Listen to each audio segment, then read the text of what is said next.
Assalamualaikum dan salam sejahtera. Tuan-tuan, puan-puan yang dihormati. Majlis akan dimulakan tidak berapa lama lagi. Dan untuk itu, sukacita memohon kerjasama para hadirin sekalian agar dapat memastikan mikrofon tidak diaktifkan bagi mengelakkan sebarang gangguan dan majlis dapat berjalan dengan lancar. Terima kasih. Bagi pihak majlis, saya ingin merakamkan jutaan terima kasih kepada hadirin sekalian yang dapat meluangkan masa untuk menghadiri program Excellent Siri 1 bagi tahun 2022 pada hari ini.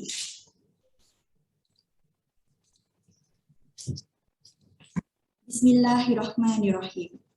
Bagi memberkati majlis pada hari ini, saya menjemput saudara Muhammad Fadlullah bin Mahmud untuk memimpin bacaan doa. Dipersilakan. Assalamualaikum warahmatullahi wabarakatuh dan salam sejahtera. Al-Fatihah.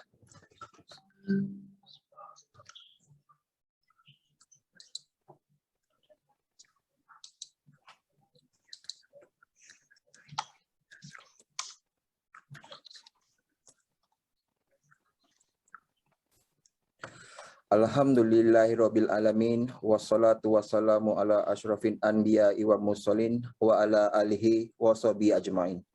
Ya Allah, ya Tuhan kami ingin merafakkan kesyukuran kepadamu atas pertemuan kami pada hari ini. Jadikanlah kami hamba-hambamu ini sentiasa bersyukur terhadap rezeki dan kurniaan-Mu.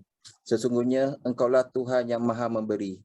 Ya Allah, ya Rahman, ya Rahim. Kami berhimpun pada hari ini untuk menjayakan majlis program kecemerlangan kepimpinan Ketua Pustakawan dan Timbalan Ketua Pustakawan Institut Pengajian Tinggi Excellent ini.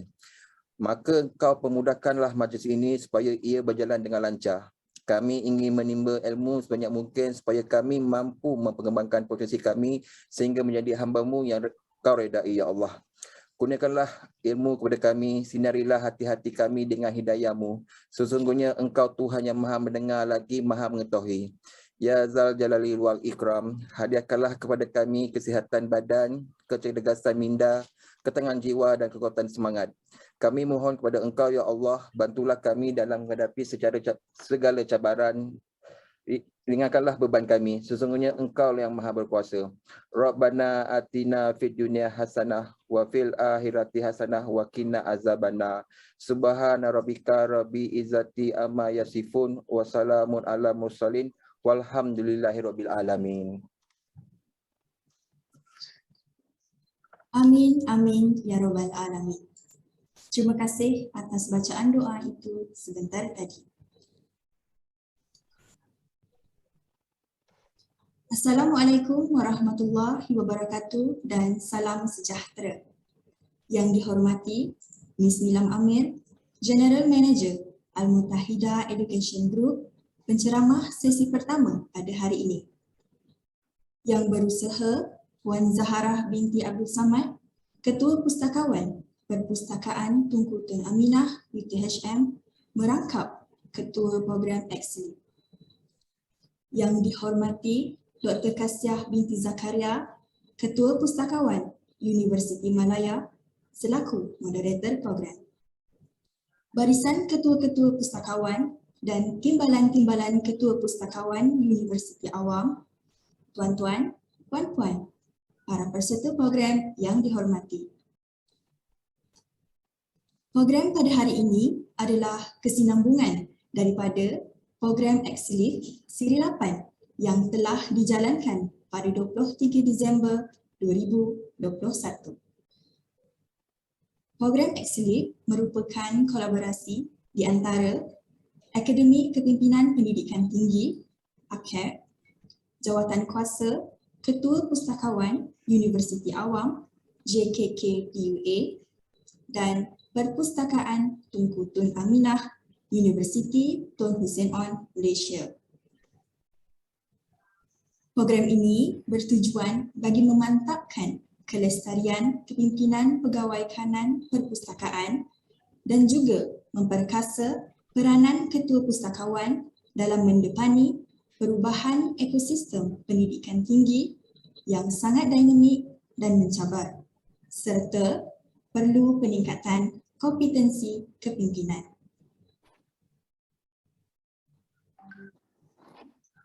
Para hadirin sekalian, program SLIP akan diteruskan dengan sesi pertama oleh Yang Dihormati Ms. Nilam Amir.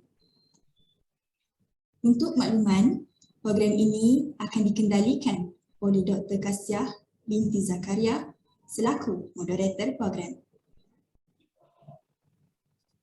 Tanpa melengahkan masa lagi, majlis dengan segala hormatnya mempersilakan Dr. Kasiah binti Zakaria bersama-sama Yang Dihormati Ms. Nilam Amir dengan perkongsian sesi pertama, Disruptive Technologies in Libraries. Dengan segala hormatnya, dipersilakan. Alhamdulillah, terima kasih kepada pengurusi majlis Puan Siti Fatimah Safian yang berusaha pengurusi Excelib Puan Zahra dan seluruh AJK Sekretariat. Assalamualaikum warahmatullahi wabarakatuh. Subhanakallahumma la ilma lana illa ma 'allamtana innaka antal alimul hakim. Bismillahirrahmanirrahim. Rabbi shrah li sadri wa yassir li amri wahlul 'uqdatam min lisani yafqahu qawli. Ladies and gentlemen, I'm Kasiah and I'm moderating the first session of the first month of 2022. Happy New Year to everyone, especially to Ms. Nilam and the participants. As the Chief Librarian of University Malaya, I'm so pleased to be with you today and have the chance to introduce our guest speaker, Ms. Nilam Amir, which, I think we've spoken to Ms. Nilam and we have done a partial introduction to the content of today. Thank you for coming today, everyone. See you all very excited. I don't blame you. Today is a sunny day, alhamdulillah, in KL. In just a moment, we are going to welcome a very special person who is actually involved with the new technologies, the disruptive technologies as we call it. I will now read the biodata of the Honorable Presenter, Ms. Nilam Amir. Ms. Nilam Amir, an international EdTech expert with experience implementing various education models throughout APEC, Asia Pacific and the Middle East. She has adequate knowledge of new technologies, including robotics, cloud computing, design technology, XR, AR, VR, MR, that's a lot. And IoT and machine learning and their role in Industry 4.0 and the business landscape. She focuses on distance and hybrid learning solutions, innovation hubs for STEM education and the emerging workforce. Ms. Nilam is currently working in the immersive technology space and has integrated numerous learning and development models using augmented and virtual reality. She believes that educators and administrators can easily integrate virtual reality-based STEM solution, leading to inspiration, engagement, and meaningful individual learning outcomes. And ladies and gentlemen, I also have checked out, our speakers according to data in the LinkedIn. Actually, she's involved in digital transformation, business development, analysis, strategy, education, and technology. I think since 2006, if I'm not mistaken, right? Huh? So her education also is a lot. Let me read this one by one. We have her in 2021, I think recently graduated with Singapore Management University in the field of digital transformation program. She is also a Preston University graduate in 2010 with a master's degree in business administration. That's GPA 3.9, okay? All right, and then we have her at Intel EdTech program worldwide and graduated in 2009. Next, she is also the British Council graduates in 2008 with a A-level. And she was with Egerhard University, graduated in 2006 in Diploma in Educational Leadership and Management. Okay. And of course, she's also with University of Cambridge, graduated in 2004 with certified for teaching pure sciences and English. And okay, next, now we know that she's also a graduate from Karachi University in 1996 with Bachelor of Science. Okay, so she's everywhere. And of course, she started in the International College of Jeddah, Saudi Arabia in 1993, graduated.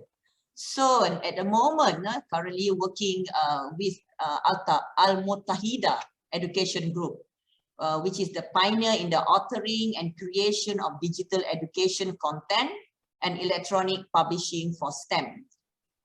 Specialized in providing digital solutions to educational institutions as an effort to encourage students' interest in STEM. So, ladies and gentlemen, with that, I will give you Miss Nilam. Miss Nilam, over to you. Okay, hello, assalamu alaikum everyone, and I'm really glad to be here with such a respected and informative committee from all the university, Malaysia university libraries and other fields. And I was very excited to be part of this conversation because, as you can see, Dr. Kasia has given a detailed profile of myself, and I have a passion towards education and technology. So I'm working in the education and tech space for more than 15 years, and I'm one of the early adopters of new education technologies and have implemented various education models by integrating ICT into multinational curricula, which includes STEM and STEAM education. And for the past 7 years, I'm fully involved in the disruptive and immersive educational digital tools, such as 3D environment, virtual, augmented, and mixed reality. And today's discussion is focused towards how this disruptive technology can actually bring a lot of benefits and transformation to the libraries. So just a little bit of background of myself, because I call myself digital citizen, but global citizen native, because I completed my early education in Saudi Arabia. So we stayed there for about 15 years. And then my early career was actually with Cambridge University and Intel Education, who are actually the early adopters of digital technology into classrooms, into any educational field, which includes libraries and TVET. I'm based in Malaysia for more than 10 years, and it has given me a very good chance to work with closely with many departments in the ministry also, and with international schools, local government schools. So today, without further delay, I would like to share a lot of information. I know the time is short. And I would like to focus on the disruptive technologies and how it can actually benefit libraries. So disruptive technology has transformed the world to a new digital era. And most of our activities are based on this new digital era. So for example, when we think, the way we buy things, the way we communicate, or the way we share information, all of them have been changed into a digital mode. So if we want anything, we can get it in a single click. It's in our hand. Technically, we have moved far ahead in the recent past. And the COVID-19 pandemic also has brought a lot of push to all these changes, which we were expecting maybe by 2030. But now, because of this COVID-19 pandemic, the transformation process is really fast. And that's how everyone in their capacity has to deeply look into options. How can they digitally transform and bring these technologies to the benefit of their institutions and the community, which is which is a part of their institution. So When we talk about Industry 4.0 and the pillars of Industry 4.0, that's a more detailed, it's a like new different dimension. But today I'm going to focus more on the education and libraries, how they can make a difference. So some of the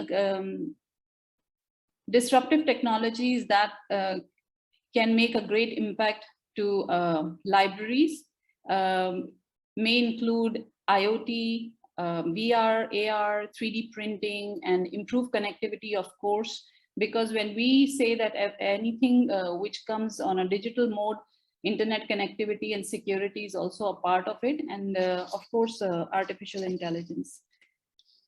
So devices that are used for accessing the internet and the development and modernization of technology has really made learners or community members to go for the easier path. And the disruptive technology has brought everything with a single click wherever we are. So it is really good to know how our new generation is moving toward the rapid growth of disruptive technology, mainly students who use smartphones, laptops for accessing anything on the internet. And we know that information technology has transformed the whole world into a global village with a global economy. And of course, any educational institutions and libraries are part of it. So the smart use of technology can actually help libraries strengthen their programs, whatever they have currently available. You can always do a custom need assessment, and then accordingly you can start from wherever you are, because you really you have to see that, okay, where your community stands, you have to gauge the readiness level. And we all know that technology can really play an important role in the ways the libraries can make use of their physical spaces. So today, libraries seek out strategies that promotes a stronger engagement for all their community members. So how libraries play a vital role in meeting the information needs for users, and university libraries and libraries that need the application of ICT in their daily library activities, considering the importance and roles that plays in one's information dissemination. So effective application of ICT in libraries can really help the librarians to carry out the duties and services efficiently. However, they can also play a very important role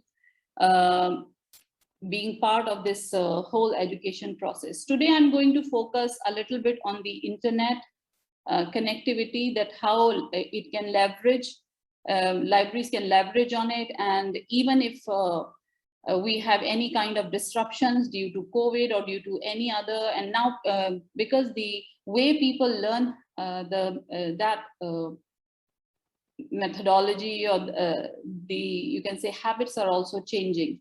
This is a very interesting survey that actually shows the desktop technology, how it's getting outdated, because the libraries and departments that have a good number of desktop, but it was clear that the students prefer to access the internet using their own mobile devices.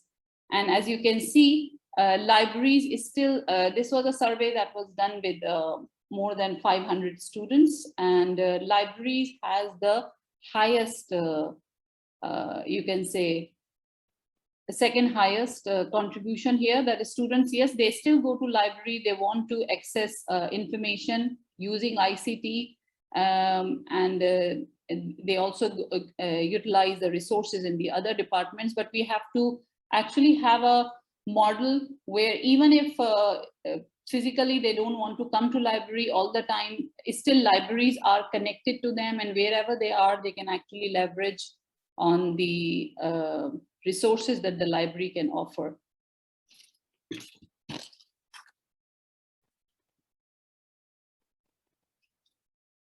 So what we believe, that librarianship is all about education, which means that librarians should not be left out in all forms of educational process. Educational process should involve them more in the education development process as well. So librarians use methods where they would be enabled to recommend not only books and materials for students, teachers, faculty members, but there are many aspects that require training and internet handling and the use of disruptive technologies. So during the pandemic, we have seen that, okay, students are learning through remote methods, teachers are disconnected from the students, and maintaining motivation was also one of the big challenges. So being aware of this situation and how education and libraries can actually leverage on the resources what they have, plus how they can actually digitally upskill themselves. There should be a mechanism where all the community members have access to the content on their own. And today I'm also going to discuss a few ways how disruptive technologies like virtual reality can actually make an impact. And because this model ensures the involvement of all stakeholders in the community. One of the VR solutions that we have implemented pre and post pandemic, and even during the pandemic, is virtual reality solutions, which provides an authentic experience, which are distraction free, judgment free, and which are actually more focused on the concentration.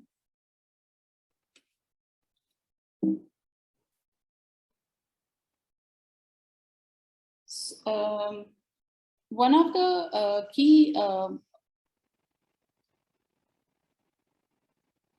modules that schools, universities, and libraries were leveraging on because virtual reality can actually provide to us, which provide a comprehensive overview of the architecture, construction, and history of various landmarks. So imagine, as Muslims, during these last 2 years of pandemic, we were not able to visit for pilgrimage to Makkah or Medina.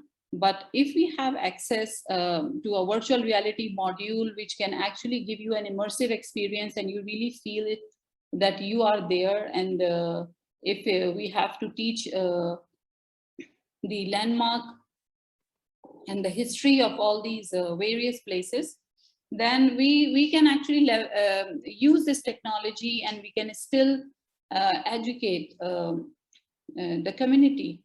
So even, I mean, I'm just going to describe only a few here, because I want to show you the module itself, how virtual reality can actually bring a lot of impact, and how it can actually provide a lot of information to libraries. So just an example of one of the tours, which is Leaning Tower of Pisa.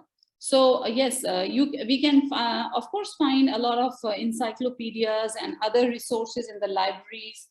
You can also have some content and information through e-learning as well, like if you have any kind of content available. But what if we can, using the disruptive technology, what if we can actually give them a real life immersive experience where they feel connected, they feel motivated, and they really feel that, yes, they without going to this place, they have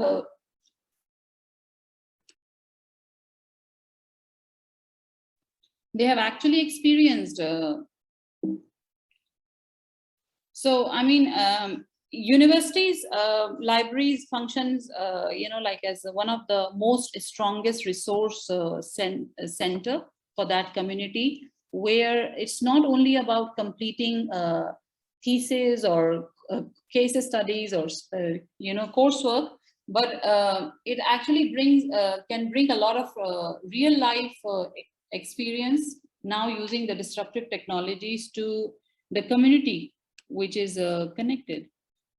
For example, if you ask that, okay, this is one of the famous places, Burj Khalifa. If you look at it from the academic perspective, you can see on the right side that it can be connected to a lot of departments, let's say architecture, design, construction, engineering, and geotechnical engineering, etc. But on the other side, it can actually give a lot of information, even people who are connected to business and arts. So any field of studies can actually get benefit, and using the immersive learning experience. So we are actually providing a large numbers. I mean, during the pandemic, I'm going to give you a walkthrough that, okay, if we have two options that in the libraries, you can have physical virtual reality devices, as well as I'm sure you must have heard of a new technology which is called WebXR. WebXR is a browser compatible. It means you don't need a VR headset, but if you have a laptop or desktop, you can still access a 3D module, which I'm going to demonstrate shortly. So how libraries can actually, because libraries is not only a resource center, but you can also look at it from a business center perspective as well. Like use the disruptive technologies, but make it from the business perspective, make it a revenue generation model. You can actually enhance the circle of influence. So not only the members in the community which are part of the university, but you can even enhance it, and you can become a part of perhaps the high schools students which are in your geographical circle, or parents or people who are retired, but they still have a love or affection to know about the world. And now technology and internet has really made it very simple and easy access. So libraries can actually use these disruptive technologies, and they can actually enhance the circle of influence with less maintenance or no maintenance, reduce cost, higher engagement, and of course, improve retention. And many like educational institutions are leveraging on this virtual reality and WebXR solutions because during the pandemic, and even if students and teachers and lecturers have access to science labs, for example, but still the physically the time they get in the lab is also limited. But when you have the same physical space in an immersive technology space, then they can try as much as they want, and they really can have a more extensive experience, more personalized and individual learning through the use of this technology. We are actually many institutions. This is something new that we are offering in Malaysia. I don't want to make it a business presentation, but I'm just giving an idea that how libraries can enhance and transform. They can have a virtual reality station, for example. They can set up a nice corner where they can have virtual reality devices with all this content. Because one of the problems that institutions face is that, okay, yes, you can easily go and purchase the devices, but if there is no content, if there is no material, then how they are really going to and this is why it's called disruptive, because it's not something a normal thing that is used. It is disruptive. It's the 21st century digital innovation, and but now it is something that can be easily accessed to. And with this, those who can come physically at any time, they can always try in the library. But then libraries can also have user accounts, and then these user accounts can be accessed from home using a laptop. So the same content, you can actually give them some kind of different subscriptions. And this is how we make it more practical for the community members, the students, the lecturers to actually access this kind of, I would say, it's a bit fancy, like people are used to using virtual reality or VR headsets only for gaming. But this technology is really effective for the learning process because it is proven through studies that it brings high retention, more engagement, and it's distraction free. So, okay, let me share my screen with you, and I want to show you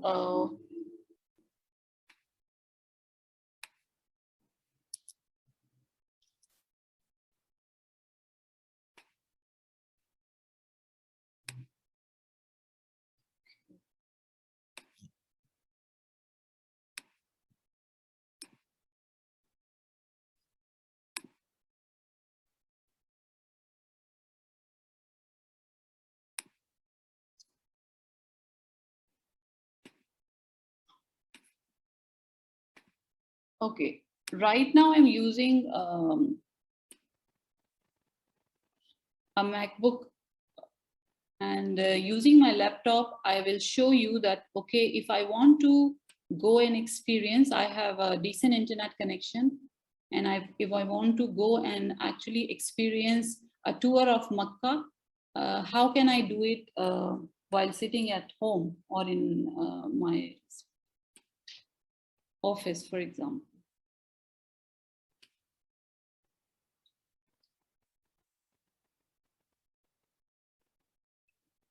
So you just click the tour, and this is WebXR technology. WebXR, it's XR stands for extended reality. So it's a 360-degree experience. Of course, when you use a virtual reality headset, it's much immersive, but that can be also done if you have access to virtual reality headsets. Introduction.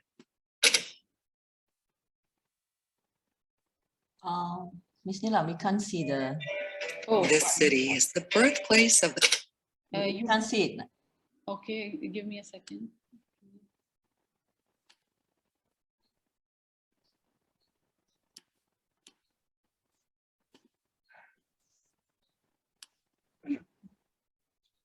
Maybe you have to stop sharing Yes, your stop sharing your slides, yeah. and you pull up your windows for Right. Okay. the presentation.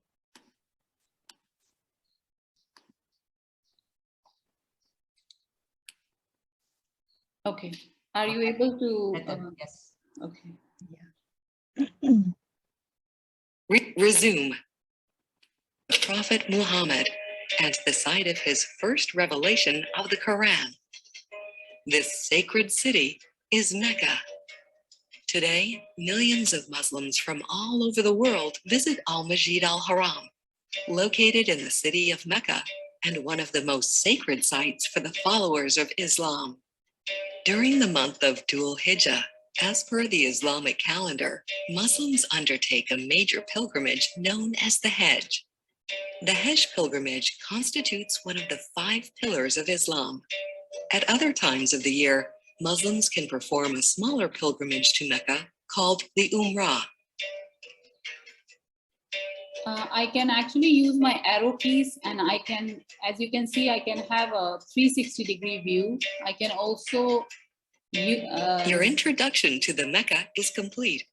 Select OK to return to the menu and continue to the next I can activity. look up and down. Tour of Mecca. Mecca is the location of Al-Masjid al-Haram, the largest mosque in the world. Al-Masjid al-Haram is a spectacular building that is made of white brick and marble. For the most part, it is an Ottoman-era structure, dating back to 16th century CE. The area within the mosque is large enough to accommodate approximately 300,000 worshippers. The Al-Haram Mosque encompasses a vast space comprising the significant sites of the central Kaaba, the Black Stone, or Al-Hajaro al-Aswad, the Well of Zamzam, the Station of Abraham, and the hills of Safa and Marwa. All of these sites are components of the Hajj to the holy city of Mecca.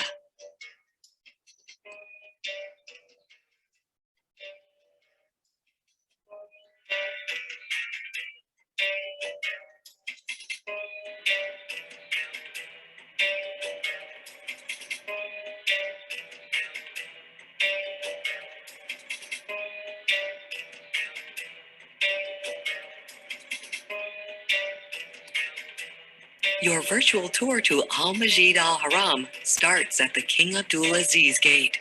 While taking this tour, you will stop at different landmarks that millions of pilgrims visit during the Hajj.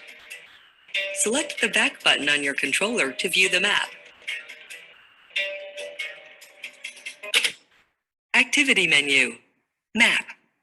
This map depicts the layout of the Al-Haram Mosque. Select any tag point to go to a specific location.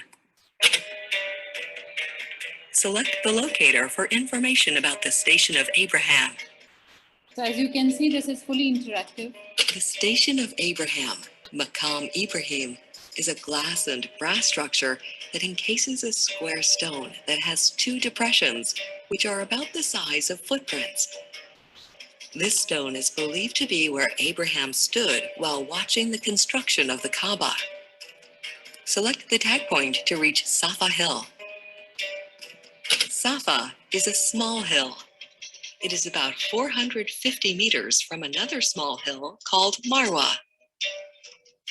In the past, these hills were outdoors. Now, they are entirely enclosed within the Al-Haram Mosque.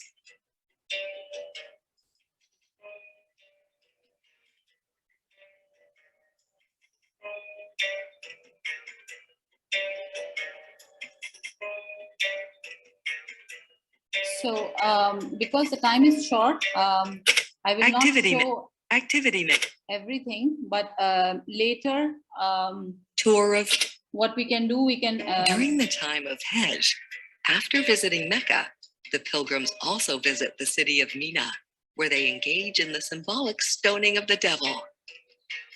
Mina is about 7 kilometers east of Mecca. This city, also known as the City of Tents, can accommodate more than 3 million pilgrims in 100,000 air-conditioned temporary tents. The tents are used only for a few days during the Hajj. For the remainder of the year, Mina is uninhabited. Select the teleport icon to reach the Jamarat walls.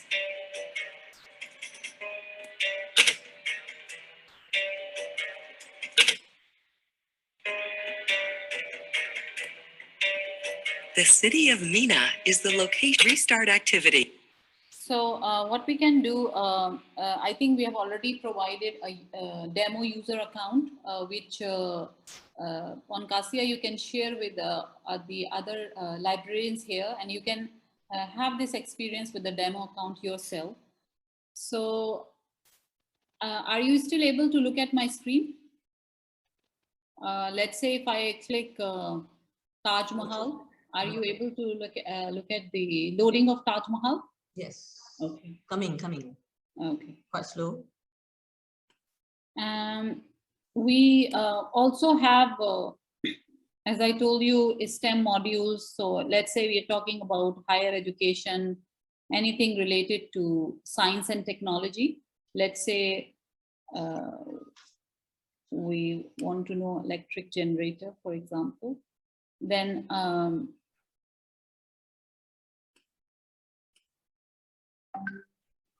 we can have this kind of modules. In fact, for virtual reality, we have a complete set of English language learning modules, and it's all about communicative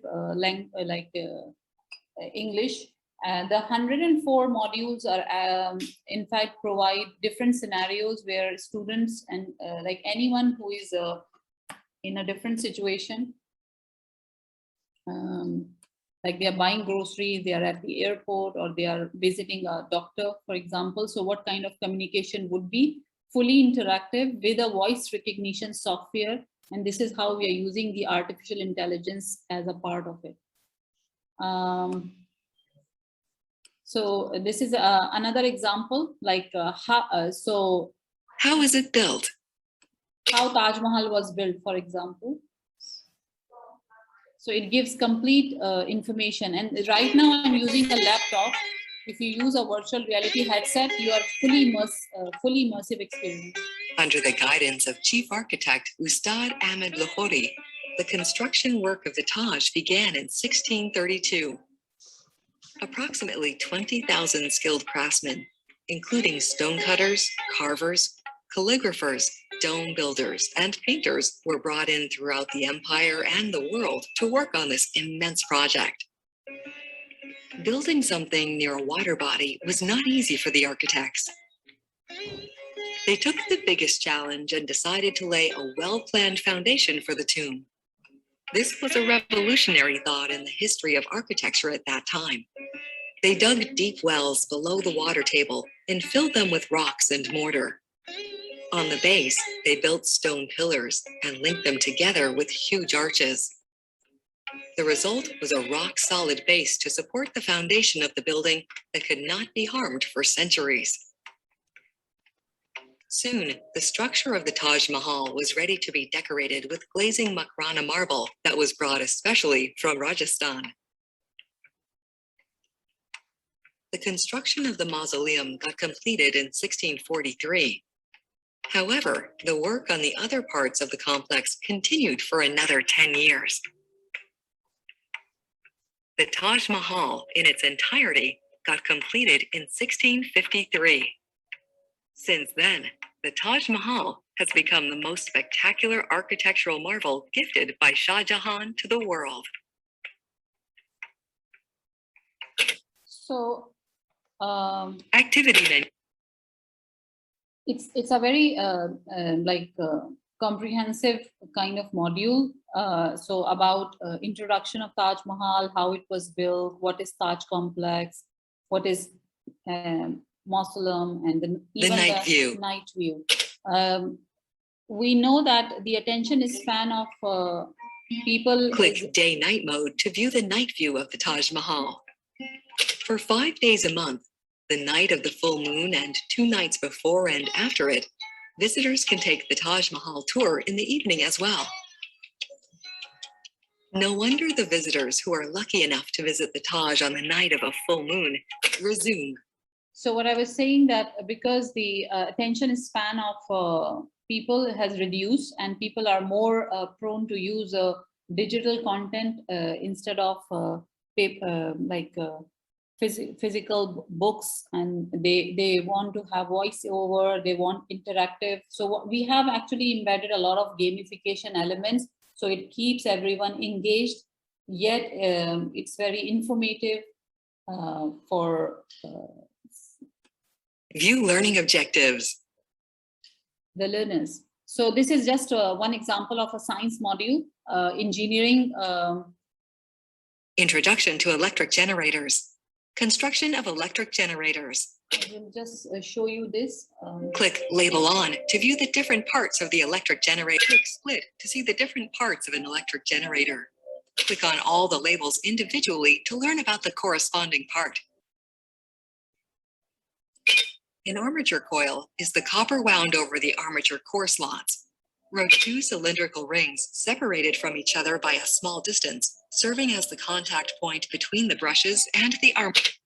Activity. Construct how electric generators work. Follow the instructions to perform the assessment and earn points. Vary the RPM by dragging the respective slider.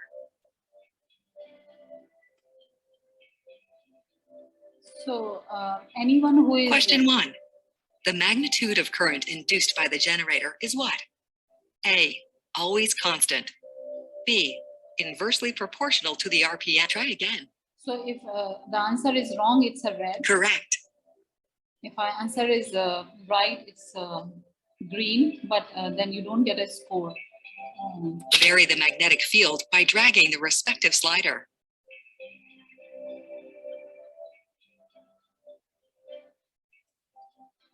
Question 2. The magnet correct. So now we got a score because the answer was correct. Vary the number of activity menu. In fact, these libraries are all available in 4 different languages: English, Arabic, simplified Chinese, and Spanish. But I think for Malaysia's perspective, English and Chinese are more relevant. Choose language. You can easily change the English or Arabic. If you want more language packs, then you can have English, Arabic, and Chinese, for example.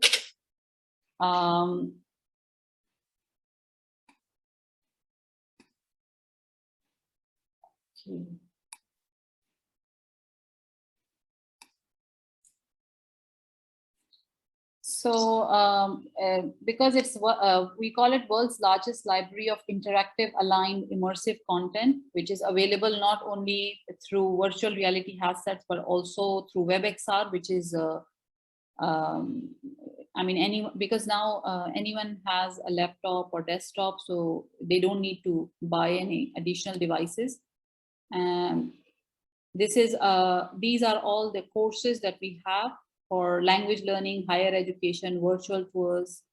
And I wanted to show you the language learning, 104 modules for communicative English, how you're going to interact with people in an airport. What if you're having a discussion about eating healthy food, how you can actually improve your English. And most of the programs that are available without virtual reality or AI softwares, you can have a reading, writing, or listening experience, but it's really difficult to have a speaking experience and then still you get any kind of feedback without presence of a human. But now, because of disruptive technology, this has become very easy. Now, because of the AI feature, if you want to practice your conversation when you are at a supermarket, and so what kind of conversation you're most likely to have, then you can use the module and you can improve your English language. What if you have you are going for a museum visit? What if you are meeting somebody at the airport? What if you are just going for a tourist information center or ask about a delayed flight? So most of the topics, what we have done based on the European English language framework, these are available. So Dr. Kasia, would you also like to have some kind of QA sessions Yes, in this presentation? we will have a lot of questions here. Okay. So far. I have 3, and myself, I have 4. But actually, would you deliberate more on this technology itself, instead of just showing us the product? Can you deliberate more on the technology itself? What is involved? What is the perhaps you mentioned about behavior just now. Perhaps you can in context the Asian and non-Asian, because you have a so vast experience with the group of learners. Maybe there is a different of behavior, accepting this new technology. Perhaps you can deliberate on that 2 things. Thank you. Okay, sure. So because we were actually talking about the English language learning in the VR, I would like to share with the audience here that how this virtual reality or this virtual VR technology can actually bring a lot of benefits to the audiences. So what are the issues that we really need to address using the disruptive technologies? So as I said that first of all, the issue is that we don't get a lot of speaking practice unless you register yourself with a very time consuming or money that you're going to spend on it with a trainer, for example. But now you can actually practice this if you have this technology available either at the library or at your home. So language teachers, because they're very expensive and the one-on-one time with the students is also limited. And attending to students' emotional well-being is also important, because it can be demotivating when we follow the normal practices. And the other one issue is that self-directed learning is not available most of the time when we talk about English language learning, for example. So effective scene setting is that learners need to get out of the classroom. They want to be in a more relevant, a more real life. Like if I'm sitting in a classroom with, let's say, 10 students, and I want to practice something related to airport or museum, would I take my students to the airport at that time? No, we have limitation. But using the virtual reality, that's how it's called. You can use the simulation. You can be in that space in real time, in the sense that, okay, now they really feel that they are at the airport, or they are in the museum, or they are at a tourist spot. So we can leverage on this technology and we can use it. So whether you're reading, writing, listening, or other means, we really need increased exposure to the language, and this technology can bring. And it brings a lot of confidence, because we say that it's distraction free. They don't feel that somebody is watching me. If I say something wrong, it will be difficult for me. So this is one of the Chinese philosophers who said, and I'm sure many of you know, that I hear, I forget, I see, I remember, but if I do, I understand. So sometimes the initial hook into something makes all the difference. And virtual reality is really that great hook that provides that kind of engagement and motivation. So how VR can help? Because it's distraction free, it allows for focus, concentration, and deeper thinking. You can work at your own pace and whatever interests you. Speaking practice allows, because of the voice recognition software, for more speaking, and your pronunciation is also corrected on the spot by the software.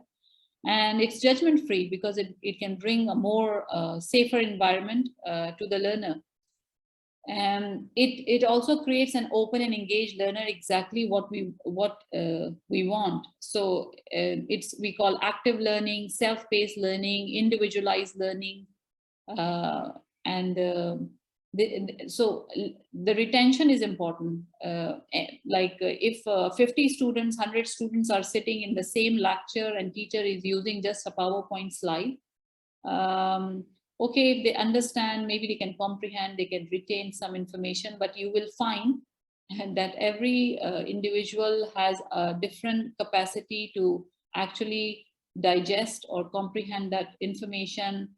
But if it comes to science, or it comes to like language, or it comes to real life experiences, like I can read a full book about Taj Mahal, but how much I can retain. But if I am actually in an immersive tour with virtual reality, and I can actually move around Taj Mahal without any hesitation, I can retry the same spot many times, then it will not only be enjoyable, it will not only be more like engaging, but I will be prompt to try another tour or go to another place.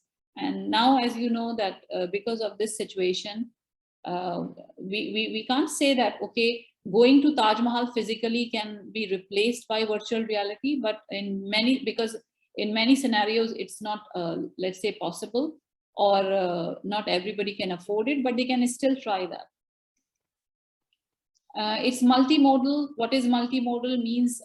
It's not only that it gives you an experience with text, but also with oral, with spatial, and also with visual resources, all in one with the same, with this technology. And it's a totally immersive experience, which allows for a sense of time and place. You can, you actually feel that you are in that place, and then the experience becomes more real and engaging. And we still also have, it's a kind of a directed approach, so that the one who is experienced also don't feel that he or she is alone or left behind. As you can see, the self-direction, the voice over actually keeps the engagement levels high. And the virtual reality can improve language learning. It can actually boost in confidence. And the studies shows that the control groups, which show 6% And if you're using virtual reality, it can be double. So, I mean, these kind of studies have really shown, I mean, this study was conducted in Beijing Foreign Studies University, that how virtual reality can actually enhance the learning experience. And distraction. So there was a study at Stanford University in 2019 that what's the cost of distraction? So researchers have been actually, they found that attention and focus are the most important thing while we really need some kind of creativity. So with virtual reality, I mean, from whichever background they comes in, they have a different experience, but real experience, which actually can bring more creativity and understanding from the person who is actually experiencing anything through this disruptive technology. So it also has a good impact on academic performance. So, I mean, this is more towards the high school students who use the STEM labs, where they can actually understand the concrete concepts, because this kind of virtual reality solutions can actually bring a smart classroom concept, and wherever the student is, and they can have the control of their learning experience. So this actually enhances. So VR can actually help anyone to learn a new language faster as compared to the other traditional methods that we have. So this is one of the studies from Beijing Normal University in September 2018, and which shows that it increases self-expectation in speaking, and it reduces anxiety. It also increases the learning excitement. And so whether you want to learn anything in science or language, or just for fun, or for research purposes, for example, virtual reality is something good to think about, that how it can actually bring some kind of transformation in your domain.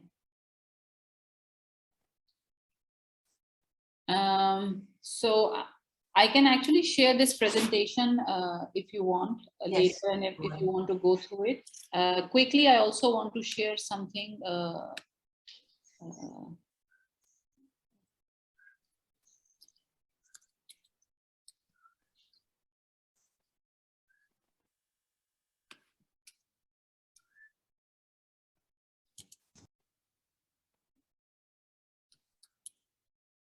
Okay.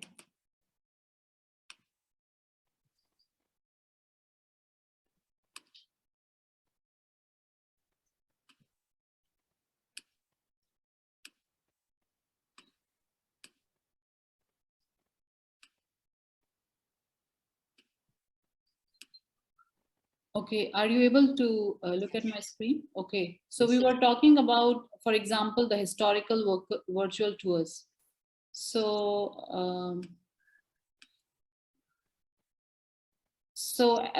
the virtual tours that we are actually focusing on, that how it can actually bring some value, because these are all the virtual tours that we have.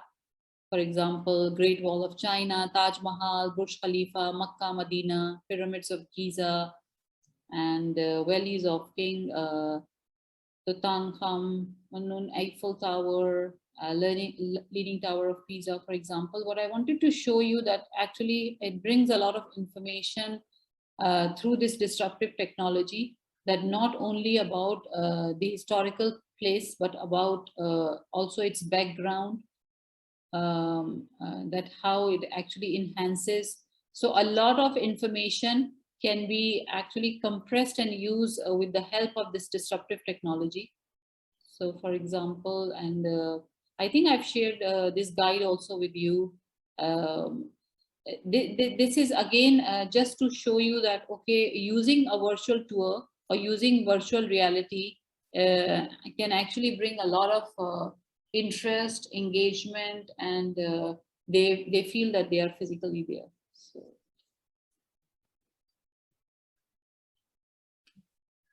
So I think we can also answer some of the questions. Yes, I think we have so far 4 questions here for you. Mhm. So thank you, Ms. Nilam, for sharing. Actually, it's quite loaded of facts and knowledge here for the participant to digest. So there are first question here from Ratna. Okay, is it possible to turn the virtual reality, I think, into a live video instead of video into virtual reality, but the virtual reality to convert to video? What do you think? So because I was using my laptop, and just now what I showed you is a virtual reality tour through a browser. Okay. I'm just using an internet connection, and But there is a conversion method or conversion applications that you can do, for example, from VR or whatever, VR or AR to video or vice versa. it can be done, but the only thing I would see it, because even we have not created these as videos, because you can see there's a lot of engagement where the user has to click something and then more information comes in. So I won't say it cannot be done, but it is something that let's say we have a software, updated software 4.0, but we are going backwards and we just want software 1.0. So it can be done. It's because it's more simpler, but there won't be any user experience as engagement, like they cannot interact because our focus was that we keep them interact with the content, and so with interaction they learn better. Yeah. Okay, perhaps Rana wants to further question this issue. Rana, please.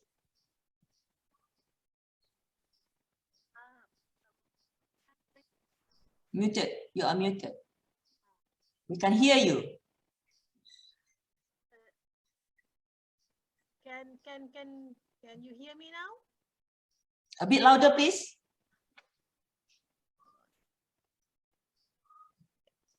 Can everyone hear me now? Okay, yes. Okay, all right. What I'm trying to ask here is it possible to have a live, a live shows, not a recording something, but because the one that you shown us just now is virtual reality, computerized images. But what I'm trying to get is it possible to have a live streaming, something like that? You mean is you want a video, so you have to do a video recording, but this is a virtual reality that they are creating drawing. I think this is a drawing from drawings from other types of methods. It's not a video, Farana. So I believe what Ms. Farana is saying, that let's say during Hajj time, when the Saudi TV channels, they broadcast live what is happening in Tawaf, what is happening. So there are some limitations, because then the governments are involved. If we do anything live, because now media rights, broadcasting rights, this makes it a bit challenging.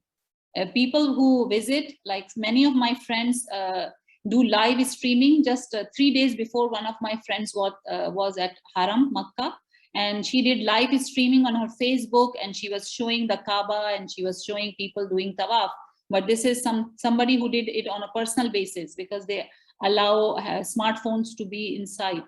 But if we use it for a business or for teaching like this, commercial, then there are implications from the government. Yeah. Oh, there's implications of legal. All right, good question, Rana. All right, second one is from Madam Arinawati Ayub. Assalamualaikum, Ms. Nilam. Please show how the virtual chemistry lab looks like, especially for organic chemistry, which involve mixing the chemicals. Do you have one? Yes, I have. Yeah, okay, right. Please show us.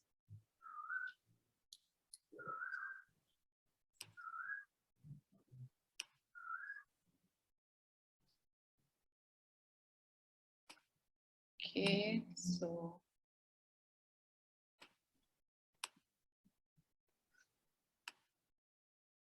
let's say if we are in a chemistry lab, I will just show you this litmus test, for example.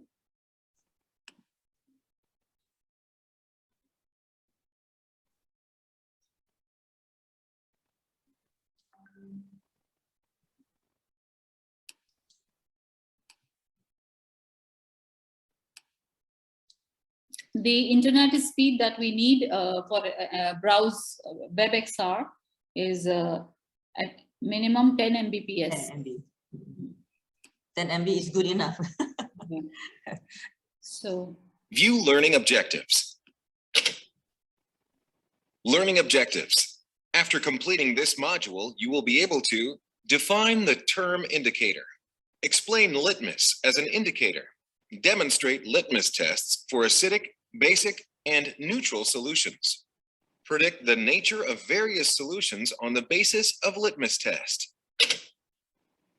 explore litmus. Substances that change color when added to an acidic or basic solution are called indicators. Let's find out how these indicators work. So you can see the whole lab. You can look up and down using your mouse pad. You can go. Substances such as turmeric, rose, and litmus are natural indicators because they are made of natural, non-synthetic materials. When we use litmus to discover if a substance is an acid or a base, it is called a litmus test. Select the highlighted dropper to add a few drops of litmus to the acidic solution.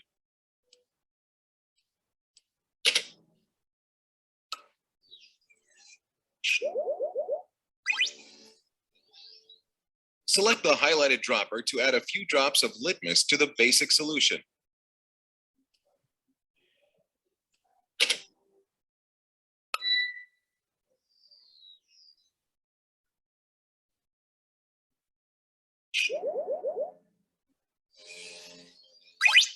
You can observe that litmus turns red in the acidic solution and it turns blue in the basic solution.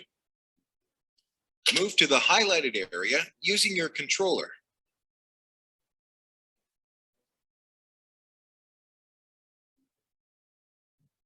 Litmus is also available in the form of paper strips or litmus paper. Litmus paper comes in two colors, red and blue. Select the highlighted dropper to perform a litmus test using drops of lemon juice.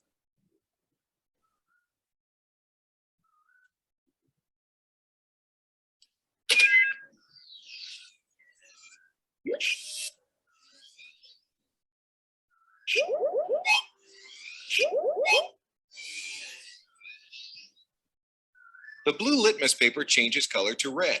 This indicates that lemon juice is an acidic solution. Red litmus paper does not change color in acidic solutions.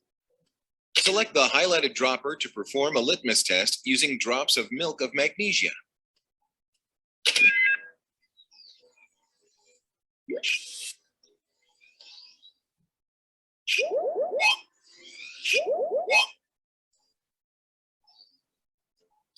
Red litmus paper changes color to blue. This indicates that milk of magnesia is a basic solution. Blue litmus paper does not change color. Select the highlighted drop. Restart activity menu. So this is a very basic module, but we also have like modules which are for up to A levels. Assess your knowledge. And after students go through this science lab, follow the instructions to perform the assessment and earn points. You can try multiple times, but points are only awarded if you answer correctly on the first try. These beakers contain 5 test solutions. Use litmus paper to identify which solutions are acidic and which solutions are basic or neutral. Select any one of the highlighted solutions to observe its effect on the litmus paper. Okay, that's good. Okay.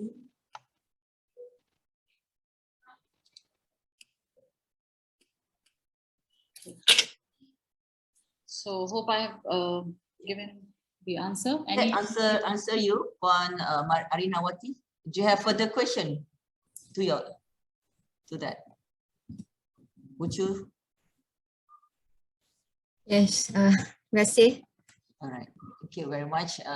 Sebab apa, doktor, untuk ni saya first time saya tak pernah explore the apa virtual dari segi lab lah kan. We are talking about e-learning and replacing the lab into virtual lab.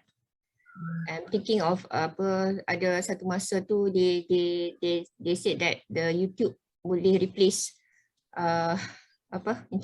dia punya tu kan, macam just like Miss Nilam show just now. Actually we can the introduction or the steps showed in the virtual lab just now, we can exactly listen or follow it in the YouTube.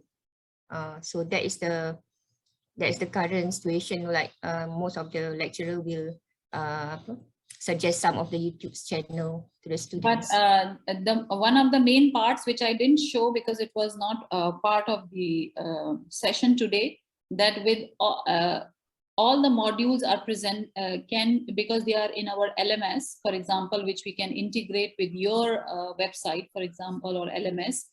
Then you can have individual user accounts where teachers can actually get reports and analytics, who is completing how modules and what they are scoring. So you can see analytics and reports, which you don't see on YouTube. Okay, I can, as a teacher, can just send them a link for litmus paper, and a student will say, okay, I have finished it. But would you know that if they completed the video fully and after that they have really understood what was in the video? But I mean, this module can actually give scores, analytics, reports, which can help the lecturers and which gives a complete idea of the learning path of the student. Yeah, especially for the assessment. I understand that. Yeah. Because YouTube don't have that link, that kind of link that you mentioned, Ms. Nilam. But for me, I'm asking because of this is the mix of perceptions. So it's how virtual can replace the live situation for the students to really understand what they're supposed to face in their real job work environment later. So that's another thing or factor that we are thinking as a librarian. But of course, this will deal for this content. Maybe for future collection of the library, we have to think about the collection of this virtual reality or something like that. Right, Doctor? Thank you. Thank you. Thank you, Puan Arina. Okay. Next question coming from the Chief Librarian of UTM, Puan Asikin. Thank you, Nila, for the interesting presentation on disruptive technology. This web XR will provide the module as well, example, science, tech, engineering, or social science. Will this web XR provide modules in all these subjects? Yes, we cover all the science and maths, and for social science, we actually are more towards the soft skills package, which is the English language learning package. Okay. Yeah. So yes, we do. Okay, we have to one thing to clear, that only the English language learning cannot be through WebXR. It really needs a virtual reality headset because of the voice recognition software. So, but all the science, technology, and engineering are available even through WebXR. Just now you use artificial voice or original? These are all original voices, not artificial. Okay. Yeah. Okay. Is that answer your question, Madam Asikin? Would you further question? Yeah. Actually, I've been looking at AR or VR before, and the thing that we have come across that you have to subscribe each module. So is the module in package? Let's say in science you have in engineering. Let's say you have civil engineering, chemical engineering. So does it provide particular engineering subjects, or all engineering includes in that package, in that module? Okay. Thank you for your question. So first of all, let's say our engineering pack. So engineering pack has about 250 science and maths modules, but these are up to the foundation level, means up to the A levels. I see. Yes, and the subscription model is very affordable, and we don't charge by model. You get all access to all the 200. We don't charge like 1 module cost this, 10 modules cost this. The subscription package, it's only on the number of users, and it's very affordable. Yeah. Okay, thank you. Thank you, Puan Asikin. Our next question comes from Tuan Haji Azizi Jantan from UiTM Library. VR, AR's biggest obstacle is lack of content. And how to develop the content? What do you think? Okay, yes, you're absolutely right. And thank you for the question.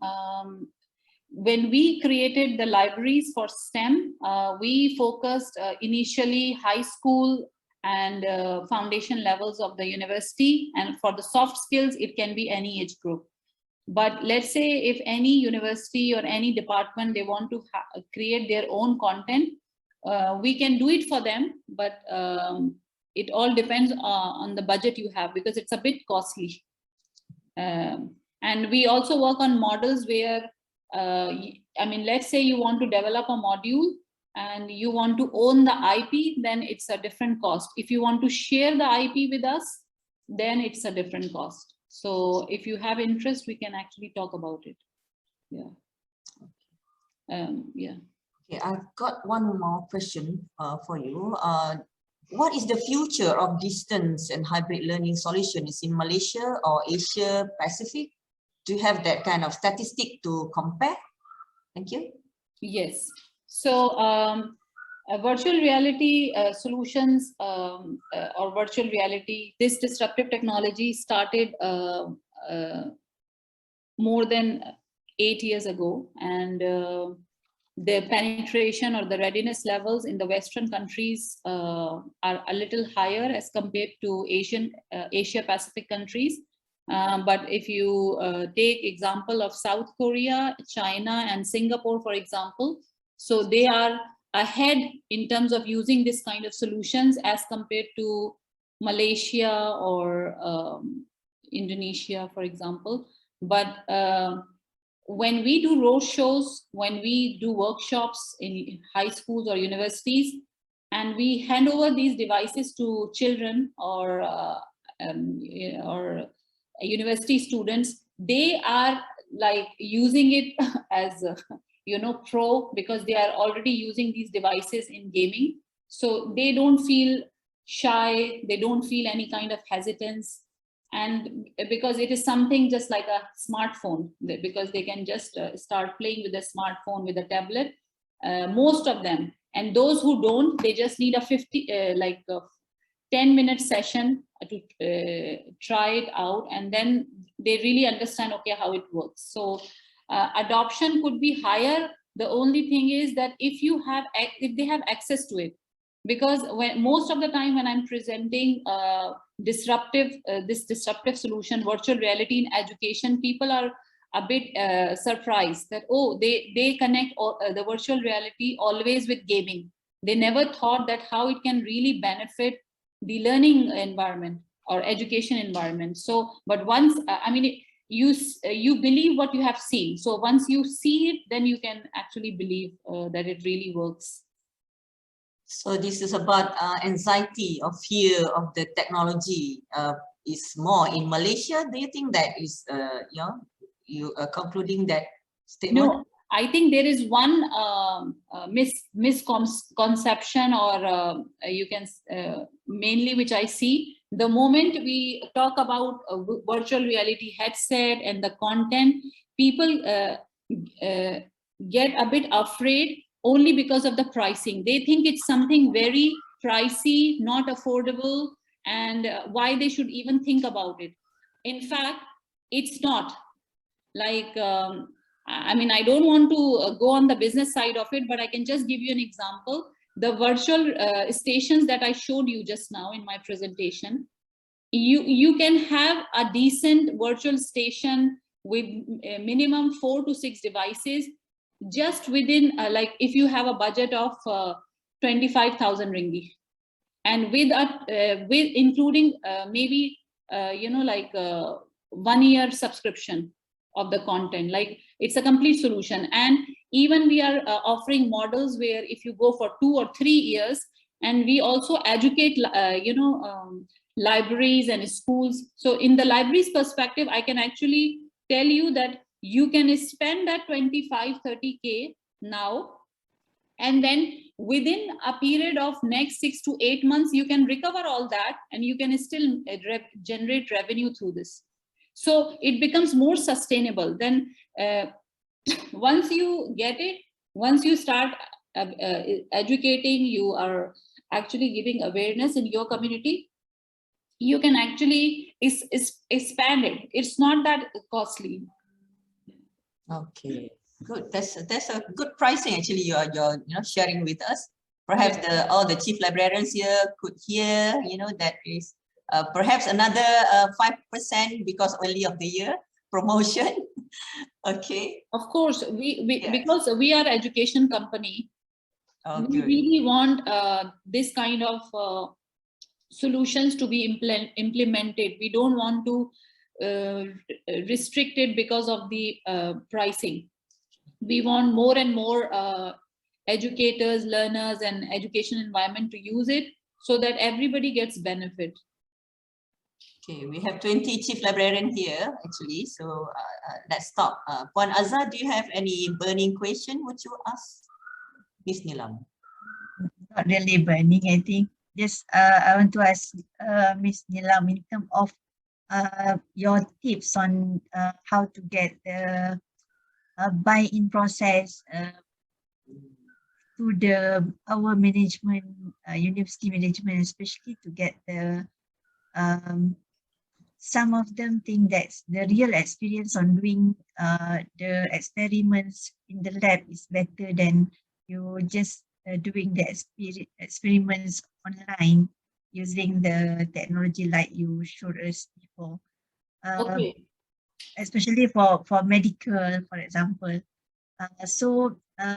Can you please advise us on the tips maybe on how to gain their readiness and to give us some budget on buying all this.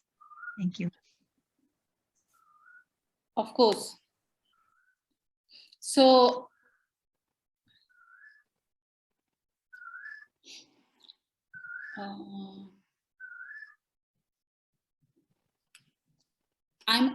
because I'm also from education background, and we like emphasize a lot on hands-on experience. But when it comes to using virtual reality or any kind of disruptive solutions, we don't say it's not important. Yes, it's important to go into a lab and do the experiment. But it's also more important when students in the high schools or pre-university, they don't get a lot of chances to really do the hands-on and understand the concept. We use this as a enrichment option, and to let students try out something when nobody's, let's say, watching them, but they can still do trial and error, and it's without any limitation of time or place. So this actually enhances the learning process. We are not replacing it with the current process. So current process, what they have lecturers, faculty members, and students go into the lab. They divide them into groups. Each group, either 3 students or 4 students, and they have a limited time, let's say, of 1 hour. And if they have to do that experiment, sometimes they are really feel shy to try something because they don't want to make a mistake. They are more scared to handle the things instead of focusing on the process. So what this technology helps, it helps to remove the shyness and bring more confidence for the student. He knows, okay, step by step, what I need to do. And after that, when they go into the lab, maybe that hands-on practice time, even if it's limited, it's more beneficial. Like how we ask our students to come prepared in the class. We don't want a lecture which is just based on facts. No, everybody can learn the facts at their home, but when they come on face-to-face, either through an online session or into a physical lecture session, it should be more of a dialogue, a discussion, a collaborative activity of discussing the concepts, instead of teacher is telling them that, okay, these are the names of the apparatuses, these are the specimen, what is the specimen. So I mean, now because everything has become instant, even students, they have a lot of distractions and other things. Yes, they want to, and at the end of the day, they just want to excel the concept. It's not about learning something by spending 8 hours or learning a concrete concept by just spending 1 hour. So this is how the technology can actually help. We are not eliminating the role of teacher. We are not saying that you completely remove your traditional methods. It's only about transformation. So I think this is what you can, in fact, I have actually, okay, I can just share my screen real quick and just want to show you something because it's a very good question. Okay. Okay, so let's take the example of these medical modules, which we have. So this is the challenge. The challenge is that when medical students, they start with the practicals, because it's a theoretical and practical subject.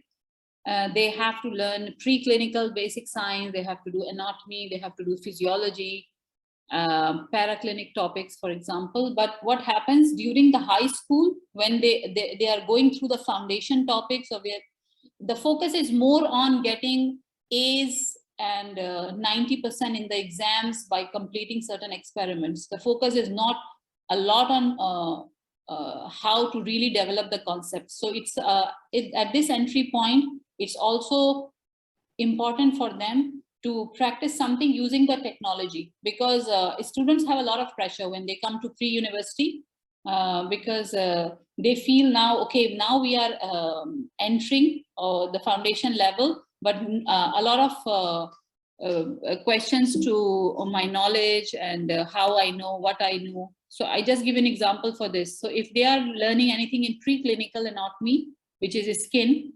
they might have learned all this already.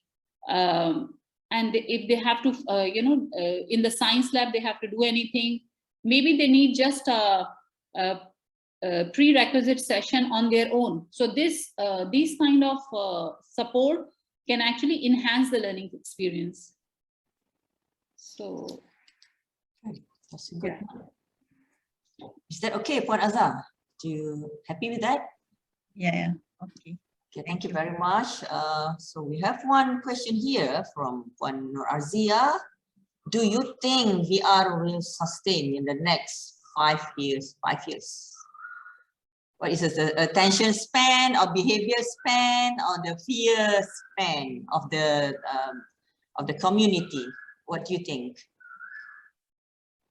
So virtual reality will definitely make a position and will sustain, because as you can already see during the pandemic, universities or other TVET, colleges are actually going into a transformation process. Everyone, I get a lot of requests. I'm talking about the universities in Malaysia. They ask about, okay, what is the best platform, because most of the universities are using Moodle, and it has limitation. And because we also provide a learning management system where you can create digital modules, where you can actually upload your MOOCs, and where you can actually have a real lecture like you do the lecture in the class. So teacher can use a stylus, she can draw anything, she can present anything, and students can actually through the messaging system collaborate, through the video also collaborate. So now the lecture hall is becomes part of this laptop screen, and this platform actually provides you can actually get this for example virtual reality module in your class. You can just bring it in the class. You can do the assessment right away. So learning platforms are also one of the keys. So because it's more about the libraries, I don't want to go everywhere. So I just want to focus it. But what I'm trying to say that, yes, virtual reality will become a very integral part of the learning community. I mean, wherever you are, because it provides easiness. I just want to share something real quick, because this will actually give you what I'm talking about. Okay, so let me share my screen.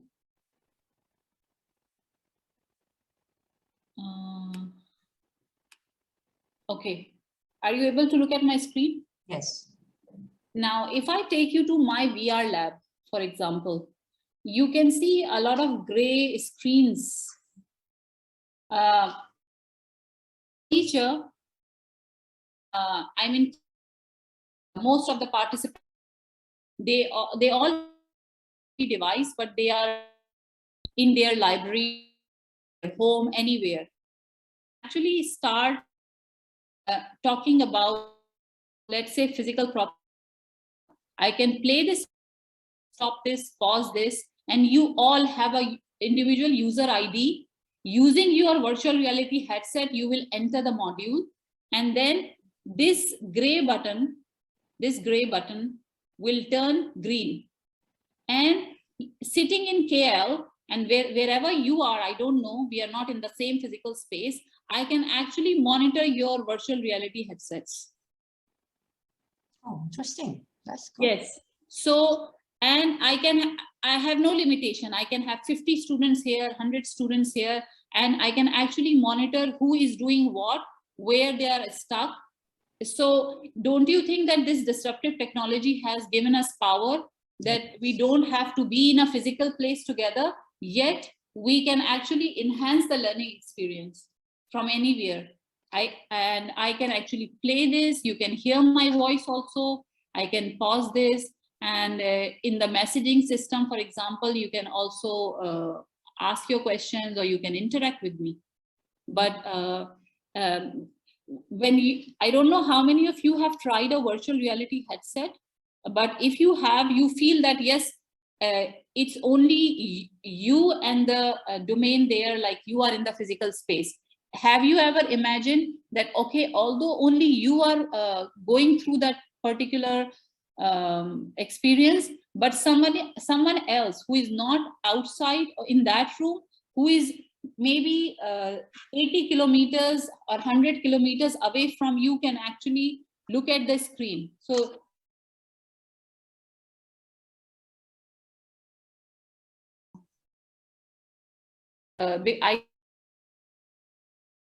because I thought